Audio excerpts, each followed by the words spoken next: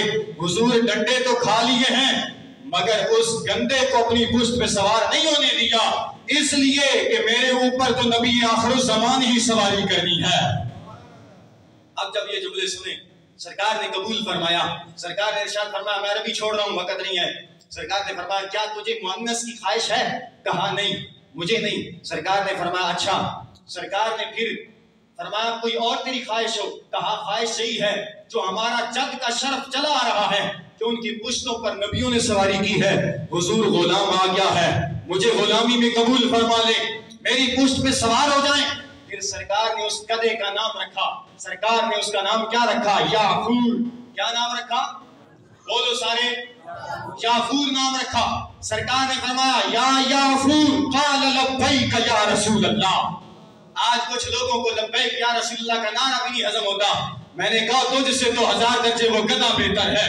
سرکار نے فرمایا یا یافور قال لبیک یا رسول اللہ، جواب دیا یا رسول اللہ میں حاضر ہوں، میں خدمت کے لیے حاضر ہوں، میں نے بڑی محنت کی ہے، بڑی تکلیفیں برداشت کی، آپ کی غلامی میں آیا۔ پھر سرکار کی غلامی میں ایسا آیا سرکار جہاں بھی تشریف لے جاتے اس یافور کی پشت پہ سوار ہو کے جاتے، اور جب جاتے اس کی پشت سے اترتے تو سرکار فرماتے یافور جاؤ میرے فلاں صحابی کو بلا کے لے آؤ، کہ کوئی گدھا ہو اس کو پتہ چلے فلاں کا گھر کدھر ہے، فلاں کا نام کیا ہے۔ یار یہ فیضان ہے ختم نبوت کا کہ نبی آخر الزمان جن کے سر پہ ختم نبوت کا تاج آیا ہے وہ جس گدھے کی پشت پہ آ جائیں اللہ اس کو بھی اتنا علم عطا فرما دیتا ہے۔ سرکار علیہ السلام جب اس گدھے کو حکم دیتے اے یافور جاؤ میرے فلاں صحابی کو بلا کے لے آؤ، اب وہ گدھا جانتا ہے اس صحابی کا گھر کون سی گلی میں ہے، سرکار نے کس صحابی کو طلب فرمایا ہے، گدھے کو پتا ہے، گھر بھی جانتا ہے، نام بھی جانتا ہے، اور پھر جا کے بلانے کا ڈھنگ بھی جانتا ہے، جا کر اپنے سر سے اپنے منہ سے دروازے پہ دستک دیتا ہے، جب صاحب خانہ باہر آتے ہیں تو اشارہ کرتا ہے نبیوں کے امام کی بارگاہ سے بلاوا آیا ہے۔ میں نے کہا اے عیسیٰ، اے فائز عیسیٰ، اور تجھ سے تو وہ گدھا بہتر ہے جس کو پتا ہے کہ مصطفیٰ سے وفا کیسے کی جاتی ہے۔ اس نے یہودی کو اپنی پشت پہ سوار نہیں ہونے دیا، وہ بھوکا بھی رہا، مارے بھی کھاتا رہا، لیکن ذلیلہ تو نے کیا کیا؟ تو نے قادیانیوں کو اجازت دے دی کہ تم اپنے قرآن کا ترجمہ شائع کر سکتے ہو، تشہیر کر سکتے ہو، مسلمانوں کو گمراہ کر سکتے ہو۔ میرے بھائیوں، ختم نبوت کا مسئلہ کتنا حساس ہے۔ اگر صحابہ کرام علیہ رضوان مرنے کے بعد، انتقال کرنے کے بعد بھی کلام کیا ہے تو ختم نبوت کا اعلان کیا ہے۔ سرکار علیہ السلام کے ایک صحابی حضرت زید بن خارجہ رضی اللہ تعالیٰ عنہ، آپ راستے میں جا رہے تھے، مدینہ شریف کی گلی ہے، یمشی فی بعض طرق المدینہ، مدینہ کی گلی سے گزر رہے تھے۔ اب کیا ہوا کہ چلتے چلتے دورہ پڑ گیا، جب دورہ پڑا تو آپ کا انتقال ہو گیا۔ حضرت زید بن خارجہ آپ فوت ہو گئے، انتقال ہو گیا۔ وقت تھا ظہر کا، ظہر کے ٹائم انتقال ہوا۔ مغرب یا عشاء کے وقت جب ان کو نہلا دیا گیا، غسل کرا کے کفن پہنا دیا گیا، جب ان کو چارپائی پہ ان کی لاشیں کو سجا کے رکھ دیا گیا تو انصار کی عورتیں اکٹھی ہو گئیں، انہوں نے آ کے شور مچایا، واویلا کرنا شروع کر دیا کہ اتنا خوبصورت جوان تھا، جوانی میں فوت ہو گیا ہے۔ جب یہ شور سنا سرکار کے غلام نے، سرکار کے صحابی حضرت زید بن خارجہ نے، تو اس وقت وہ جو ظہر کے ٹائم فوت ہو چکے ہیں مغرب اور عشاء کو کلام کرنے لگ گئے۔ اب ان کے چہرے پر پردہ ہے، چادر پڑی ہے، لیکن اس پردے کے اندر سے آواز آتی ہے انصتو انصتو، خاموش ہو جاؤ، خاموش ہو جاؤ، چپ کر جاؤ۔ جب 2 مرتبہ یہ آواز آئی لوگ آگے بڑھے کہ بھلا کوئی مرنے کے بعد بھی کلام کرتا ہے، جب دیکھا تو پتہ چلا محمد عربی کا غلام بول رہا ہے۔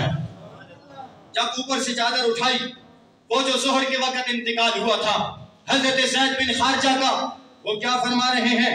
کہتے ہیں سنو میرے نبی کے غلاموں، محمد الرسول اللہ النبی الامی خاتم النبیین کان ذالک فی الکتاب الاول۔ وہ جو ظہر کے ٹائم فوت ہوئے تھے، عشاء کے ٹائم اپنے چہرے سے پردہ اٹھا کے حضور کی ختم نبوت کا اعلان فرما رہے ہیں۔ میرے بھائیو، یہ اتنا حساس مسئلہ ہے، اتنا حساس مسئلہ ہے کہ اگر کسی نے مرنے کے بعد بھی نعرہ لگایا ہے تو ختم نبوت کا لگایا ہے۔ ہمارے ایوانوں میں بیٹھنے والے عیاش، بدماش، بے غیرت دین دشمن، یہ جیسے کوئی دین کا دشمن کہتا ہے، ہانکتا ہے، ادھر ہی چلے جاتے ہیں۔ ہمارا ان لینوں سے کوئی تعلق نہیں ہے، ہم کلمہ گو ہیں۔ ہمارا دوستانہ یارانہ نہ منافقوں سے ہے، نہ مشرکین سے ہے، نہ کفار سے ہے، نہ مرتدین سے ہے، نہ احمدیوں سے ہے، نہ مرزائیوں سے ہے، نہ قادیانیوں سے ہے۔ یہ ہمارا اعلان ڈنکے کی چوٹ پہ ہے، اور پھر یہ اعلان ہم اس انداز سے بیان کریں گے، مومن کا فیصلہ ڈنکے کی چوٹ پہ، مومن کا فیصلہ ڈنکے کی چوٹ پہ، چیف جسٹس فائز عیسیٰ کا فیصلہ جوتے کی نوک پہ۔